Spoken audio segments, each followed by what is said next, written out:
નમસ્કાર દોસ્તો, સ્વાગત છે તમારું તમારી ચેનલમાં. મિત્રો, આજે આપણે પ્રકરણ 7 યામ ભૂમિતિ એનું સ્વાધ્યાય 7.2 જોવા જઈ રહ્યા છીએ. મિત્રો, અત્યાર સુધી આપણે સ્વાધ્યાય 7.1 જોયું છે, જેમાં અંતર સૂત્રનો ઉપયોગ કરીને આપણે બે બિંદુઓના યામ વચ્ચેના અંતરો શોધ્યા. ત્યારબાદ એ જ સૂત્રનો ઉપયોગ કરીને આપણે અમુક ત્રિકોણના પણ એક્ઝામ્પલ જોયા, ચતુષ્કોણ પણ સાબિત કર્યા. હવે આપણે આગળ જવાનું છે કે અંતર તો જોઈ લીધું છે, પણ હવે અંતઃ વિભાજનના યામ જોવાના છે. તો મિત્રો, હું આશા એવી રાખું છું કે આગળનું સ્વાધ્યાય 7.1 તમે કમ્પ્લીટ કરી નાખ્યું હશે અને વ્યવસ્થિત રીતે તૈયાર પણ થઈ ગયું હશે. તો હવે નેક્સ્ટ ચેપ્ટર તરફ આપણે આગળ જઈ રહ્યા છીએ, સ્વાધ્યાય 7.2, જેની અંદર અંતઃ વિભાજનના યામનું સૂત્ર આપણે પહેલા સમજવું પડશે અને ત્યારબાદ આપણે એક્ઝામ્પલ ગણીશું. મિત્રો, આગળનું સ્વાધ્યાય જો તમને ના મળ્યું હોય તો એનો મતલબ એવો થયો કે તમે આપણી ચેનલને સબસ્ક્રાઇબ કરી નથી. તો આપણી ચેનલને સૌપ્રથમ પહેલા સબસ્ક્રાઇબ કરજો, જેથી તમને આગળના ચેપ્ટર જે 7.1 છે એ તમને વ્યવસ્થિત રીતે મળી રહે અને ગણિતમાં આપણે જેટલા ચેપ્ટર ચાલ્યા છે એ પણ તમને લાઇનસર મળતા રહેશે. અને મિત્રો, બાજુમાં બેલ આઇકન આવશે, એને તમે પ્રેસ કરશો તો હવે પછીના જે આપણા જે ચેપ્ટર ચાલવા જઈ રહ્યા છે, પછીના જેટલા વિડીયો છે એ પણ તમને ટાઈમસર મળતા રહેશે. એનું નોટિફિકેશન આવશે, એમાં મેસેજ મળશે. તો મિત્રો, આપણી ચેનલને શેર કરજો અને સબસ્ક્રાઇબ કરજો. મિત્રો, હવે આપણે અહીંયા સ્વાધ્યાય 7.2 જોવા જઈ રહ્યા છીએ.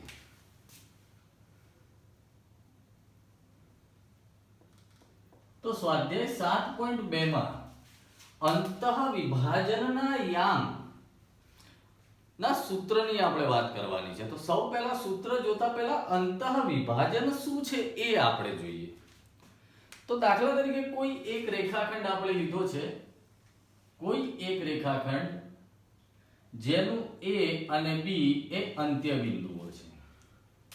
હવે જો આ રેખાખંડને આપણે 3 સરખા ટુકડા કરીએ, એટલે કે આ 3 સરખા ટુકડા કરી દીધા, તો અહીંયા આપણે કોઈ નામ આપીએ P અને Q. તો આ AP જેટલું જ PQ નું માપ થશે, PQ જેટલું જ QB નું માપ થશે. ટૂંકમાં એક રેખાખંડના આપણે 3 સરખા ટુકડા કર્યા. કેટલા ટુકડા કર્યા છે? 3. તો હવે આ P નું માપ, AP નું માપ આખા રેખાખંડથી કેટલું હશે? એટલે કે આખા રેખાખંડથી ત્રીજા ભાગનું હશે. પણ AP નું માપ અને PB નું માપ કેટલું હશે? અહીં તો આપણને એટલી ખબર પડી ગઈ કે AP નું માપ છે આખા રેખાખંડ કરતા ત્રીજા ભાગનું હશે. 3 સરખા ટુકડા કર્યા, આ પણ ત્રીજા ભાગનું, આ પણ ત્રીજા ભાગનું, એટલે 1/3 ભાગ. પણ જ્યારે આપણે P બિંદુની વાત કરીએ તો આ એક ટુકડો થયો, આ બીજો ટુકડો, આ ત્રીજો ટુકડો, તો 1 ને 1 2 ટુકડા થયા. તો અહીંયા આ AP જે છે અને આપણે PB ની વાત કરીએ તો આના અંતઃ વિભાજન 1/2 નું થશે. મિત્રો, તો આ થયું અંતઃ વિભાજન. એ જ રીતે જો સરખા 5 ટુકડા કરવામાં આવે તો અહીંયા કોઈ પણ એક બિંદુ છે A, B, આપણે 5 ટુકડા કરીએ, 1 2 3, 1 2 3 4 ને 5. તો હવે આ માપ કેટલું હશે? તો અહીંયા આ એક માપ, એક માપ, એક માપ, એક માપ અને એક માપ, ટોટલ 5 માપ છે. તો અહીંયા 1 ને 1 2 માપ થયું, અહીંયા 1 2 ને 3 માપ થયું.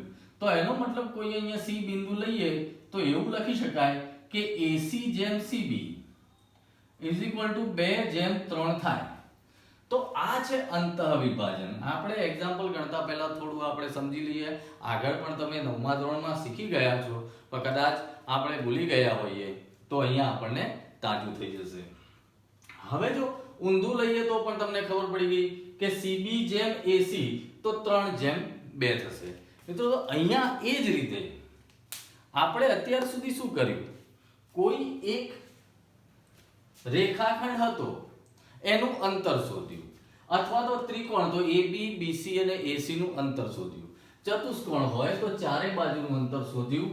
તો અહીંયા હવે એક રેખાખંડની અંદર કોઈ એક બિંદુ આપેલું છે અને તેની અંદર આવેલા બિંદુ જે બિલકુલ મધ્યમાં નથી પણ એવી જગ્યાએ છે કે જેમાં અંતઃવિભાજનના યામના માપ આપેલા નથી, કાં તો આપેલા છે, આપેલા ન હોય તો શોધવાના છે, અને જો આપેલા હોય તો એ કેટલા અંતઃવિભાજનમાં છે એ આપણે દર્શાવવાનું છે. તો આ જ રીતે આપણે પહેલો એક્ઝામ્પલ જોઈશું સ્વાધ્યાય 7.1 નો, સ્વાધ્યાય 7.2 નો. તો તમે તમારી બુકમાં જોઈ શકો છો કે પહેલું આપણને રકમ આપેલી છે બિંદુઓ -7 અને -1 અને 7 અને 4 અને -3 બિંદુઓ -1 7 અને 4 અને -3 ને જોડતા રેખાખંડનું 2:3 ના ગુણોત્તરમાં અંતઃવિભાજન કરતા બિંદુઓના યામ શોધો. એટલે કે 2:3 ના વિભાજનના આપણે બિંદુઓના યામ શોધવા. જે રીતે આ બિંદુઓનું યામ છે, આ બિંદુઓનું યામ છે એટલે કહેવાનો મતલબ કે કોઈ એક AB રેખાખંડ છે. આ સમજી લો કે આપણે A પરનું બિંદુ લઈએ અને આ સમજી લો કે આ B પરનું બિંદુ લઈએ. તો કોઈ એક બિંદુ એવું છે કે જેમાં અહીંયા 2:3 નું માપ છે. તો આ P બિંદુ જો આપણે લઈએ તો આનું આપણે યામ શોધવાના છે. તો અહીંયા આપણે કોઈ પણ એક બિંદુ લીધું એને આપણે અંતઃવિભાજનના યામ જ કહીશું.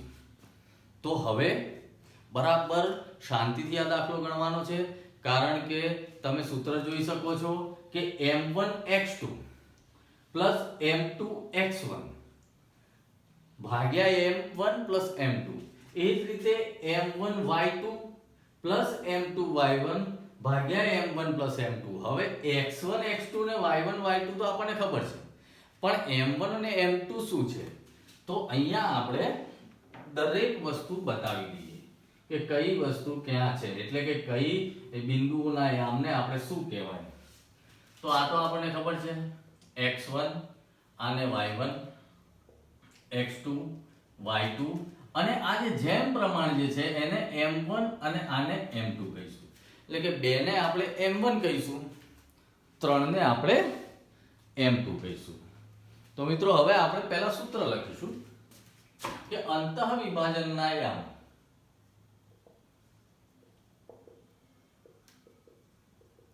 બરાબર સૂત્ર લખીએ m1x2 plus m2x1 upon m1 plus m2. એ જ રીતે m1y2 plus m2y1 upon m1 plus m2. શાંતિથી ચિહ્નનું ધ્યાન રાખીને આ દરેકની અંદર આપણે કિંમત મૂકી દઈએ. તો m1 એટલે કે 2, ઓકે, x2 એટલે કે 4, પછી પ્લસ m2 એટલે કે 3, x1 એટલે કે -1 અપોન m1 પ્લસ m2 એટલે 2 પ્લસ 3. આપણે સીધું પણ મૂકી શકીએ છીએ, પણ પહેલો એક્ઝામ્પલ છે, અહીંયા આપણે શાંતિથી ગણીશું.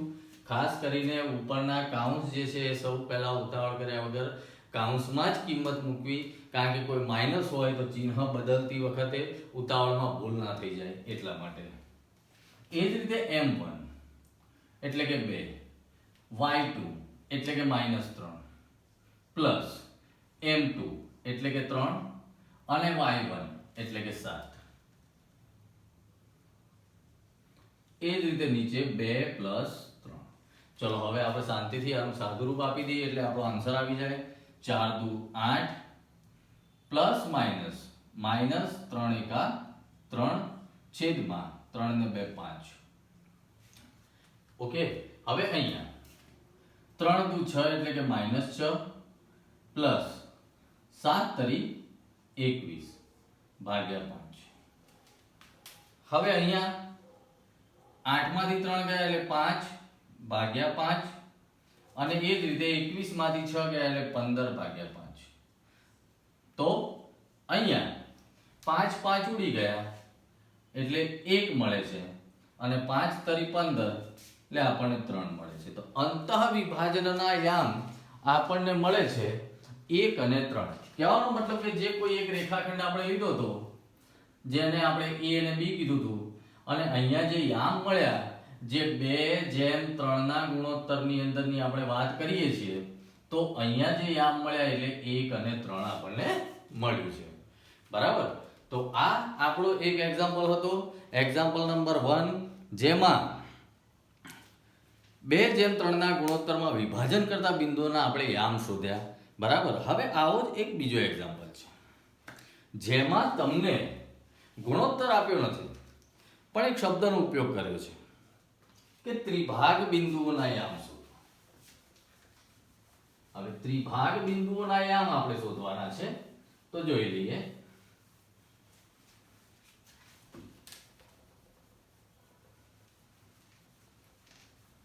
ત્રિભાગ એટલે કે 3 ભાગ, એક રેખાખંડના 3 સરખા ભાગ. તો હું અહીંયા સાઈડમાં એક રેખાખંડ દોરીશ.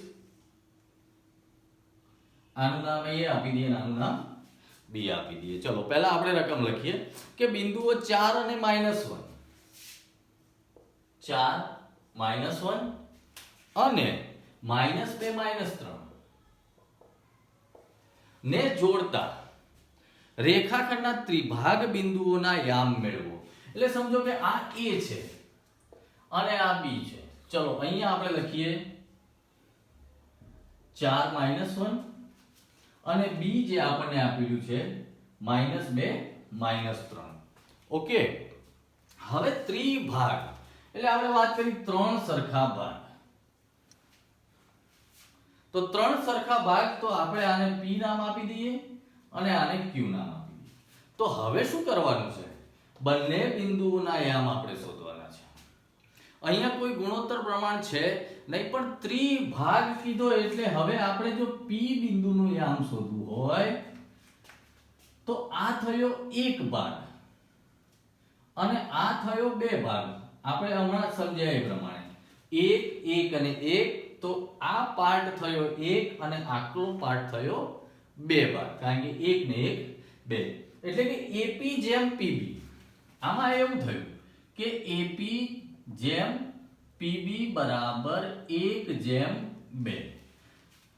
તો આપણને આડકતરી રીતે અહીંયા અંતઃવિભાજનના જે યામ આપેલા છે, ગુણોત્તર આપેલો છે, આગળના એક્ઝામ્પલમાં 2:3 હતો, તો અહીંયા 1:2 આપણને આપી દીધો ત્રિભાગ કરીને. બરાબર. પણ એનો મતલબ કે એ તો આ ફક્ત p જ બિંદુના યામ મળશે, પણ એ તો શોધીએ પછી આપણે આગળ જઈએ, શું કરવું છે ખ્યાલ આવશે. તો ચલો ફરીથી આનો એક્ઝામ્પલ ગણીએ. અંતઃવિભાજન ના યામ સૂત્ર મૂકીશું આપણે m1x2 m2x1 m1 m2. એ જ રીતે m1y2 m2y1 m1 m2. ચલો હવે આપણે કિંમત મૂકીએ. આપણને ખબર છે આ x1 y1 x2 y2 m1 m2. મિત્રો રકમમાં આપણે શરૂઆતમાં આ લખી જ નાખવાનું છે. આપણી પાસે સમય નહીં હોય, ઉતાવળ કરશો ત્યારે m1 ના બદલે m2 અથવા તો x1 ના બદલે x2 ની કિંમત મુકાઈ જશે અને આપણે ઉતાવળ કરી દઈશું. 3 માર્કનો આખો એક્ઝામ્પલ આપણો ખોટો પડશે, એટલે સહેજ પણ ઉતાવળ નહીં. અને અહીંયા લખેલું હશે તો તરત જ તમે સૂત્રની અંદર કિંમત ફટાફટ મૂકી શકશો, ભૂલ રહેશે નહીં.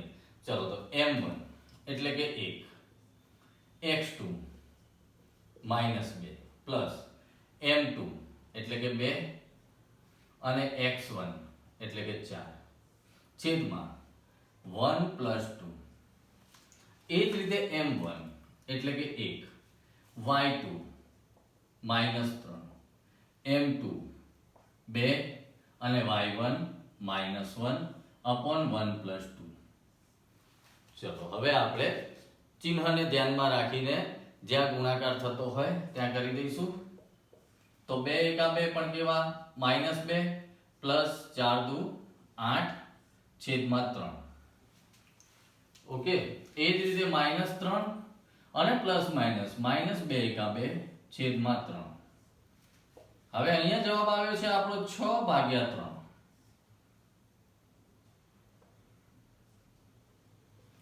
અને અહીંયા જવાબ આવે છે -5/3. તો અહીંયા છેદ ઉડે છે 3 દુ 6. તો 2 અને -5/3 આપણા P બિંદુના યામ થયા. એટલે કે અહીંયા તમને આન્સર મળી ગયો 2 અને -5/3.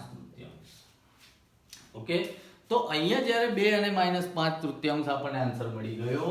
હવે આપણે આ શોધવાનું છે Q બિંદુના અંતર ત્રિભાગ બિંદુ છે, એટલે વચ્ચે બે બિંદુ મળ્યા એ બંનેના આપણે યામ શોધવા પડશે. હવે અહીંયા બે રીતે આપણે શોધી શકીએ કે આને જવા દો,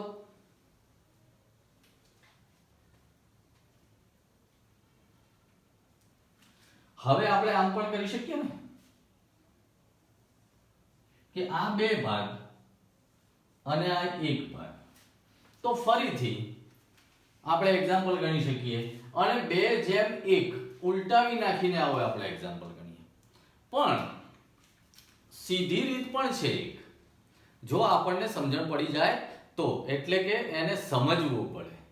એક્ઝામ્પલ આપણે ડાયરેક્ટ ગણતા પહેલા આખી એની પદ્ધતિ આપણે સમજી લઈએ તો વાંધો આવે નહીં. તો તમે જુઓ અહીંયા કે આ P બિંદુ, આ Q બિંદુ અને આ B બિંદુ ત્રણ ભાગ પડેલા છે. તો આ P બિંદુ અને આ B બિંદુનું આ Q બિંદુ મધ્ય બિંદુ થશે. આપણે આને ભૂલી જ જઈએ છીએ હવે. તો P અને B નું મધ્ય બિંદુ Q છે અને P બિંદુના યામ આપણને મળેલા છે. તો આપણે મધ્ય બિંદુના યામનું સૂત્રનો ઉપયોગ કરીશું.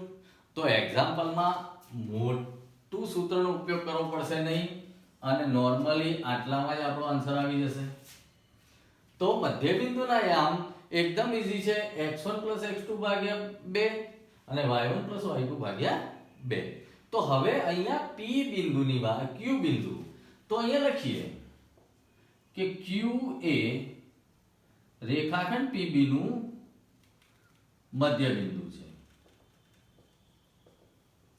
અને જો મધ્ય બિંદુ હોય તો મધ્ય બિંદુના યામ આપણે લખીએ x1 + x2 ભાગ્યા 2 અને y1 + y2 ભાગ્યા 2. હવે આને આપણે x1 બનાવી દઈએ અને આને આપણે y1 બનાવી દઈએ. આ x2 અને આ y2 તો છે જ, આપણે તો કિંમત જ મૂકવી છે.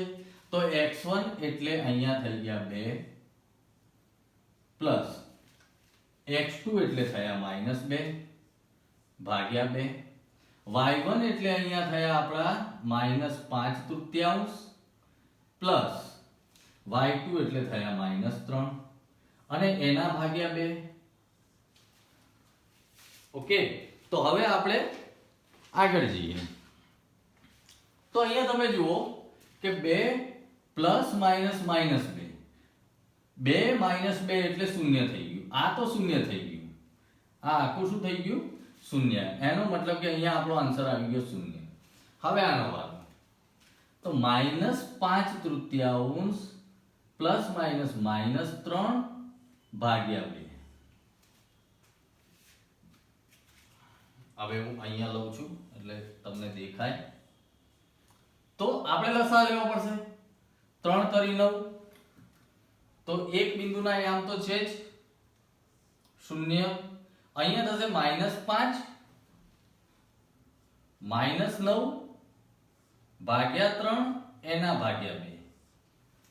તો આપણો આન્સર શું આવશે? -5 અને -9 એટલે કે -14 અને ભાગ્યા 6. આ 3 નીચે જશે, 6 જવાબ આવશે. તો હવે અહીંયા છેદ ઉડશે આપણો 2 3 અને 2 7. તો 0 અને -7/3 આપણો આન્સર મળ્યો. 0 અને -7/3.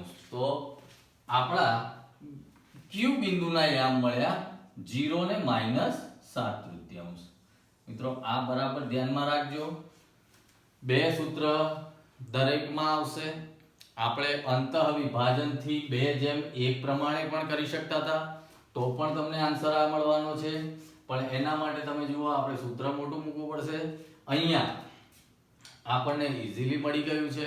હા, અહીંયા જ્યારે અપૂર્ણાંક સંખ્યા હતી એટલે આપણે લસા લેવો પડ્યો, પણ આપણો સમય પણ અહીંયા બચી જાય છે. તો મિત્રો અહીંયા બંને એક્ઝામ્પલ લગભગ એક જેવા હતા કે ગુણોત્તર પ્રમાણ આપણને આપી દીધેલું હતું. પહેલા એક્ઝામ્પલમાં 2:3 આપી દીધા હતા, જ્યારે બીજા એક્ઝામ્પલમાં આડકતરી રીતે પણ આપણને 1:2, કારણ કે 3/3 ભાગ પડે છે તો 1:2 અને 2:1 આપણને આપી દીધેલા હતા. પણ આગળના એક્ઝામ્પલ નંબર આપણે 4 તરફ જઈએ છીએ. એક્ઝામ્પલ નંબર 3 જે છે એમાં એક આકૃતિ આપી છે, જેની હું તમને છેલ્લે સમજ આપીશ કે શું કહેવા માંગે છે. એક્ઝામ્પલ તમારે ગણવાનું છે, ફક્ત અંતર જ શોધવાનું છે. એની અંદર અંતર એટલે કે 7.1 ના જે એક્ઝામ્પલ ગણ્યા એ જ રીતે, પણ આપણે એની અંદર થોડું સમજવું પડશે. એ આપણે ખાલી સમજી લઈશું. પણ પહેલા એક્ઝામ્પલ 4 જોઈએ. એક્ઝામ્પલ 4 શું કહેવા માંગે છે કે અહીંયા આપણને ઊંધું આપ્યું છે. અહીંયા આપણે ગુણોત્તર શોધવાનો છે કે કયા ગુણોત્તરમાં વિભાજન પામે છે. ટૂંકમાં જવાબ આપણને આપેલો છે આવો, અને અહીંયા જેમ પ્રમાણ આપણે શોધવાનું છે. તો આ પણ સહેલો એક્ઝામ્પલ છે.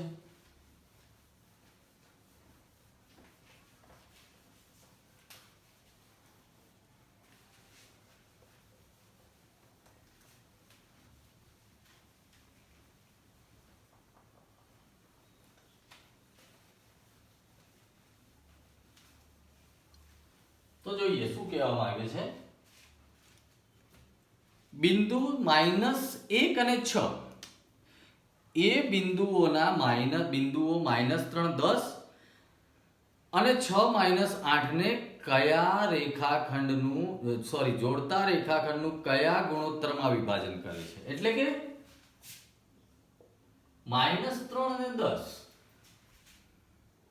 અને 6 - 8 એ -1 અને 6. આ અહીંયા તમે જુઓ કે -1 અને 6 બિંદુ એ બિંદુઓ -3, 10 અને 6 - 8 ને જોડતા રેખાખંડનું કયા ગુણોત્તરમાં વિભાજન કરે છે. એટલે કે તમને અહીંયા એક રેખાખંડ આપેલો છે, આને આપણે A કહીએ, આને B કહીએ. તો આ A થયું આપણું -3, 10, B થયું આપણું 6 - 8, અને કોઈ એક જગ્યાએ સમજો કે આ P બિંદુ લઈએ તો આ -1 અને 6 છે. તો આ ગુણોત્તર કેટલા પ્રમાણનો છે એ આપણે શોધવાનું છે. તો હવે તમને ખબર છે કે આપણું સૂત્ર છે m1x2 m2x1 m1 m2. આ x માટેનું, x અક્ષ માટેનું સૂત્ર છે, આ y અક્ષ માટેનું સૂત્ર છે. એનો મતલબ એવો થયો કે આ જે છે એ x છે અને આ y છે. તો અંતઃ વિભાજનનો આન્સર જો આપણે આને લઈને આની સાથે સરખાવીએ, અંતઃ વિભાજનનું યામ તમને અહીંયા -1 એટલે કે x વાળું આપેલું છે, અંતઃ વિભાજનના યામ 6 એ y વાળું આપેલું છે. તો ગમે તે એક આપણે પહેલા લઈએ એટલે આપણને ખ્યાલ આવે. તો જુઓ, અંતઃ વિભાજન ના યામ અહીંયા x અને y બંને છે, પણ આપણે x લઈશું. તો x નું સૂત્ર આપણું આવું બનશે m1x2 m2x1 m1 m2. એક x અક્ષનું. આવી જ રીતે આપણે અહીંયા લખીએ y m1y2 m2y1 m1 m2. ટૂંકમાં કહેવાનો મતલબ કે આપણે આખું જે સૂત્ર હતું એને જુદા પાડી દીધા. x અક્ષનું અલગ, y અક્ષનું અલગ. આપણે પહેલા x અક્ષનો એક્ઝામ્પલ ગણીએ, પછી જરૂર પડે તો આપણે y અક્ષનું ગણીશું. તો ચલો, x અક્ષનું કિંમત આપણને આપેલી છે -1. તો અહીંયા આપણે -1 મૂકી દઈશું. m1 અને m2 તો આપણે શોધવાના છે, અંતઃવિભાજનના યામ આપણે શોધવાના છે. તો m1 ની કિંમત તો હશે નહીં, એટલે આપણે લખી નાખીશું m1 x2, અહીંયા x1 y1 x2 y2. તો અહીંયા 6 આપેલા છે, તો હું આગળ લખીશ એટલે 6m1 લખાશે પ્લસ અહીંયા m2 આપણને આપેલા છે, નથી આપેલા, અને x1 ની કિંમત -3 છે, તો આગળ -3 લખીશ. ઓકે, નીચે આપણે કિંમત શોધવાની છે બંનેની. હવે હું પહેલા આને કૌંસ માઈનસ હતું એટલે આપણે કૌંસ છોડવો પડશે. તો -1 6m1 અને plus minus -3m2 upon m1 plus m2. હવે આગળ કેવી રીતે જઈશું? તો પહેલા તો આ ભાગ્યામાં છે, એને આપણે અહીંયા ગુણ્યામાં લઈશું. તો -1 છે, આ બંને સાથે ગુણાશે, તો -1 ગુણ્યા m1 એટલે -1m1, અને અહીંયા પણ -1m2 એટલે -1 આપણે મૂકતા નથી, તો એનો મતલબ એવો થયો કે -m1 -m2 6m1 3m2 આવું થયું. ભાગ્યામાંથી આપણે ગુણ્યામાં લઈ ગયા. હવે m1 ને m1 ની સાથે લઈ જઈએ અને m2 ને આપણે m2 ની સાથે લઈ જઈએ. તો ચલો આ m1 ને m1 સાથે લાવીએ, m2 ને m2 સાથે લાવીએ. તો -m1 તો છે જ, 6m1 આ બાજુ આવશે એટલે -6m1 થઈ જશે. તો -m1 -6m1 -3m2 તો આ બાજુ છે જ, અને -m2 પેલી બાજુ જશે પ્લસ m2 થશે. ઓકે, તો તમે જુઓ -1m1 અને -6m1 એનો મતલબ કે -7m1 બરાબર 3 માંથી 1 ગયા તો -2m2. ઓકે, હવે સંખ્યાને સંખ્યા સાથે લઈ જઈએ અને m1 m2 ને એક બાજુ લાવીએ, પણ અહીંયા ગુણાકારનો સંબંધ થઈ ગયો. તો m2 અહીંયા ગુણાકારમાં છે એટલે અહીંયા ભાગાકારમાં જશે, 7 અહીંયા ગુણાકારમાં છે એટલે અહીંયા ભાગાકારમાં જશે. તો આવું થયું -m1 upon m2 is equal to -2/7. Okay, હવે માઈનસ માઈનસ છે, બંને પ્લસ થઈ ગયા, તો m1 upon m2 is equal to 2/7. તો ગુણોત્તર પ્રમાણ શું છે? m1 જેમ m2 is equal to m1 upon m2 જ કહેવાય. એનો મતલબ કે m1 જેમ m2 is equal to 2/7. કેટલો આન્સર આવ્યો? 2/7. તો આ જે છે અહીંયા તમને યામ આપેલા p બિંદુના -1 અને 6, તો એનું જે ગુણોત્તર પ્રમાણ હતું એ એટલે કે અંતઃવિભાજનના જે યામ આપણને આપેલા હતા એનું ગુણોત્તર પ્રમાણ થયું આપણું 2/7. હવે તમને પ્રશ્ન થશે સર આનું શું કરવાનું? તો કાં તો તમે આ લો અથવા તો x અક્ષ લો કે y અક્ષ લો, એક લેશો બંનેનો આન્સર આવી અહીંયા જે પ્રમાણ આવી જ ગયું છે. એટલે હવે આ આન્સર એટલે કે y અક્ષની આપણે કોઈ જરૂર છે નહીં. જો ફરીથી તમે આની અંદર કિંમત મૂકશો તો પણ આન્સર તો આ જ આવવાનો છે, એટલે ગભરાવાની કોઈ જરૂર નથી. અહીંયા આપણો આન્સર આવી ગયો છે.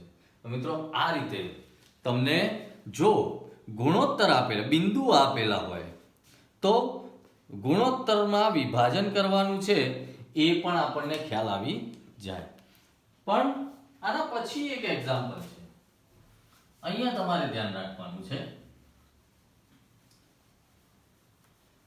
કે અક્ષ ઉપરનું બિંદુના વિભાજન કરવાના છે.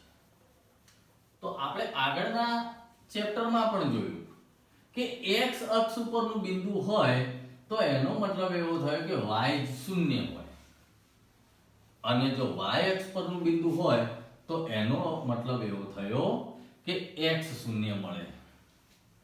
તો અહીંયા આપણને એક બિંદુ આપેલું છે જે x અક્ષ પરનું છે.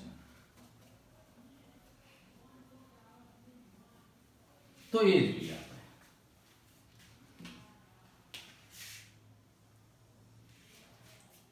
તમને કીધું છે કે x અક્ષ બિંદુઓ a 1 અને -5 અને b -4 અને 5. x અક્ષનું બિંદુ a આપેલું છે 1 અને -5, જ્યારે b તમને આપેલું છે -4 અને -5, સોરી 5 +5. જો આ બિંદુઓને જોડતા રેખાખંડનું કયા ગુણોત્તરમાં વિભાજન કરે છે તે શોધો. હવે અહીંયા તમને કયા ગુણોત્તરમાં વિભાજન કરે છે એ શોધવાનું છે. પહેલી મહત્વની બાબત એ છે કે x અક્ષ પરનું બિંદુ છે.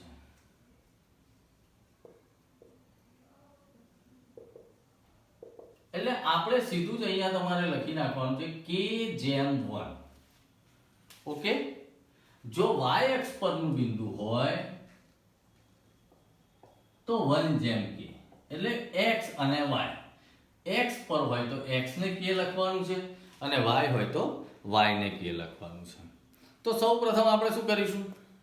આપણે કિંમત જ મૂકવાની છે. k/1 આપણને મળી ગયું. જેમ પ્રમાણ તો આપણને મળી ગયું, એટલે કે ગુણોત્તર પ્રમાણ મળી ગયું છે. તો સૂત્રમાં તો આપણે તો આ x1 છે, આ y1 છે, x2 છે, આ y2 છે, આ m1 છે ને આ m2 છે. તો ચલો આપણે પહેલા સૂત્ર લખીએ કે m1 x2 plus m2 x1 upon m1 plus m2. એ જ રીતે m1 y2 plus m2 y1 upon m1 plus m2. બસ આપણે જે રીતે આગળના એક્ઝામ્પલમાં કિંમત મૂકતા જઈએ છીએ એ જ રીતે અહીંયા આપણે કિંમત મૂકવાની છે. તો ચલો m1 એટલે કે k, એટલે કે હું કૌંસમાં લખીશ k, x2 એટલે -4 પ્લસ m1 એટલે કે 1 અને x1 એટલે ફરીથી 1 છેદમાં m1 plus 1 m2 એટલે કે k plus 1. ઓકે, આપણે r ક્લિયર થયું. હવે આનો વર્ગ m1 એટલે ફરીથી k, y2 એટલે કે 5 પ્લસ m2 એટલે કે 1 અને y1 એટલે કે -5 છેદમાં k plus 1. કાઉન્સ છોડી દઈએ અંદરના. તો અહીંયા થશે -4k અને +1 upon k plus 1. એ જ રીતે અહીંયા થશે 5k -5, 5 એકા 5 પ્લસ માઇનસ માઇનસ અને k plus 1. આવો આન્સર છે. તો હવે શું? તો આપણને ખબર છે કે x અક્ષ પરનું બિંદુ k/1 છે. તો આપણે પહેલા જ કીધું હતું કે જો x અક્ષ પર હોય તો y શૂન્ય હોય. y શું હોય? શૂન્ય હોય. એનો મતલબ કે આ બાજુ જે છે આપણે વાત કરી હતી આ x અક્ષ છે અને આ y અક્ષ છે. આગળના એક્ઝામ્પલ માં પણ જોયું. તો આ y અક્ષ છે. આ કયો અક્ષ છે? y અક્ષ. તો આપણે y અક્ષ જે છે એને શૂન્ય લઈને આગળ વધીએ.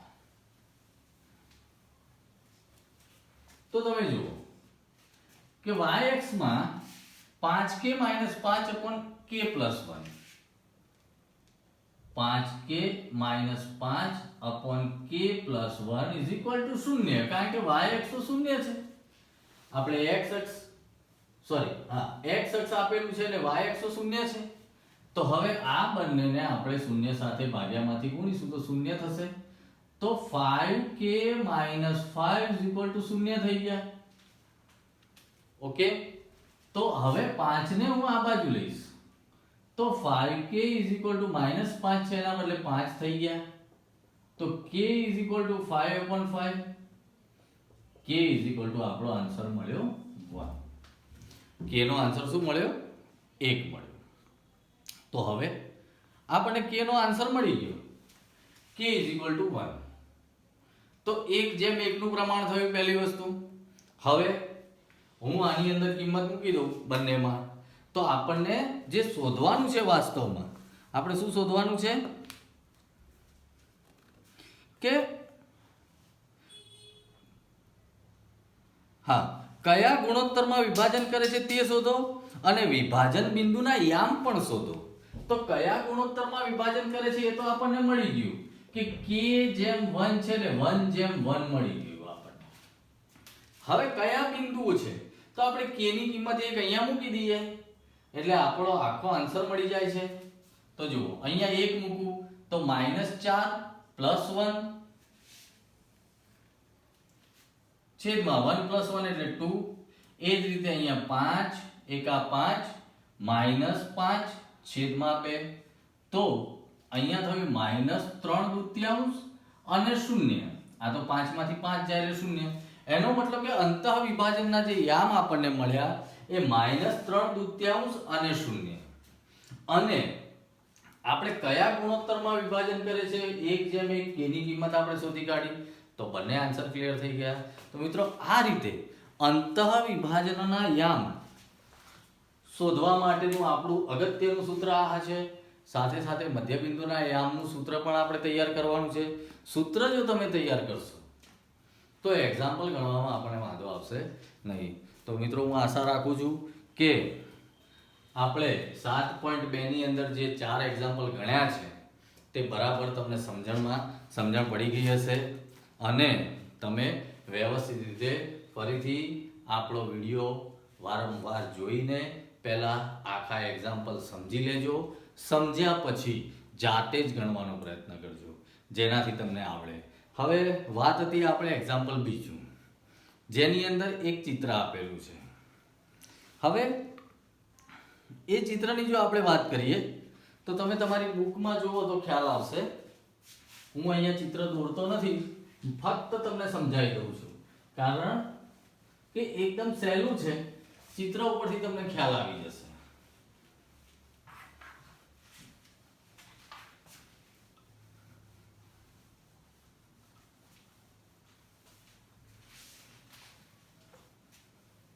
તમને એક રમતનું મેદાન આપેલું છે જેમાં ABCD લખેલું છે. ABCD ચોરસ મેદાન છે. હવે ચોકનો પાવડર બનાવેલો છે, એની મદદથી 1 મીટરના અંતરે રેખાઓ દોરેલી છે. હવે AD ના પ્રત્યેક 1 મીટર અંતર એવા 100 ફૂલ મૂકેલા છે. એનો મતલબ જો આ રીતે આપેલું છે, આ A અને D, આ રીતે અહીંયા 100 ફૂલો મૂકેલા છે. એનો મતલબ કે AD બરાબર 100 મીટર થયું, કારણ કે 1 મીટરના અંતરે તમને ફૂલો મૂકેલા છે. બરાબર. હવે શું કહે છે, નિહારિકા બીજી હરોળમાં દોડે છે. હવે એક છોકરી જે છે, અહીંયા તમને લાઈનો આપેલી છે, પહેલી બીજી અહીંયા બતાવેલી છે, આ બીજી હરોળમાં.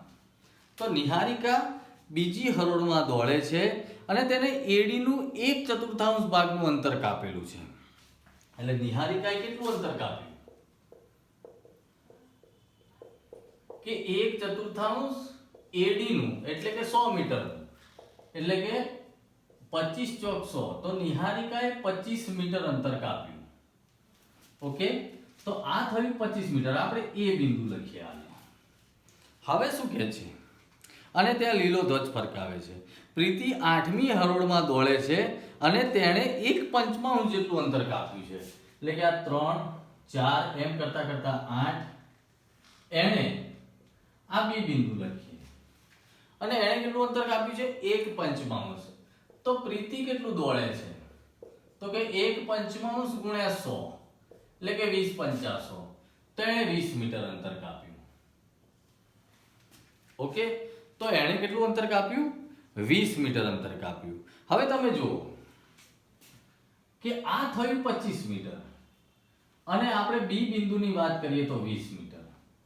તો એનો મતલબ એવો થયો કે આ y અક્ષ અને આ x અક્ષ, તો જે નિહારિકાનું જે બિંદુ યામ મળ્યા એ 2 અને 25 મળ્યા. અને પ્રીતિના મળ્યા જે 8 અને 20 ના મળ્યા. ઓકે, આ 2 અને 25 ના મળ્યા, 8 અને 20 ના મળ્યા. હવે શું કહેવા માંગે છે? તો અહીંયા એક વસ્તુ નક્કી થઈ ગઈ, આ x1 y1, આ x2 y2. હવે શું કહેવા માંગે છે એ તમે જુઓ. આ બંને ધ્વજ વચ્ચેનું અંતર કેટલું હશે? તો ઈઝી થઈ ગયું કે આને આપણે AB કીધું છે, તો AB² = x1 - x2² + y1 - y2². સ્વાધ્યાય 7.1 પ્રમાણે આપણે આ બંનેનું અંતર શોધી શકીશું.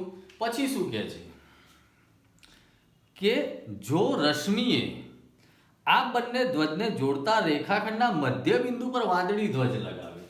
હવે કોઈ ત્રીજી વિદ્યાર્થીની જે છે, જેને આપણે રશ્મિ નામ આપેલું છે, તો મધ્ય બિંદુના યામ પણ મેં તમને કીધું, x1 + x2 ભાગ્યા 2, y1 + y2 ભાગ્યા 2. તો આ રીતે બે એક્ઝામ્પલ થયા. પણ અહીંયા પહેલો એક્ઝામ્પલ આપણો અંતર શોધવાનો, બીજો એક્ઝામ્પલ આપણું મધ્ય બિંદુ શોધવાનો છે. તો બરાબર સમજીને તમે આ એક્ઝામ્પલ ગણજો. અને મિત્રો, ન ખ્યાલ આવે તો તમને મેસેજ કરવાની છૂટ આપેલી છે, અને તમે મેસેજ કરી શકો છો. અને કોઈ પણ પ્રોબ્લેમ હોય તો તમે મને કોલ પણ કરી શકો છો, તો હું એનો આન્સર પણ આપીશ. મિત્રો, તો અહીંયા આપણે સ્વાધ્યાય 7.2 ના અગત્યના એક્ઝામ્પલ કહેવાય કે જે 3 માર્ક્સના પૂછાવાની શક્યતા રહેલી છે, એ એક્ઝામ્પલ આપણે જોયા. હજુ આપણે આગળ જોવાના છે.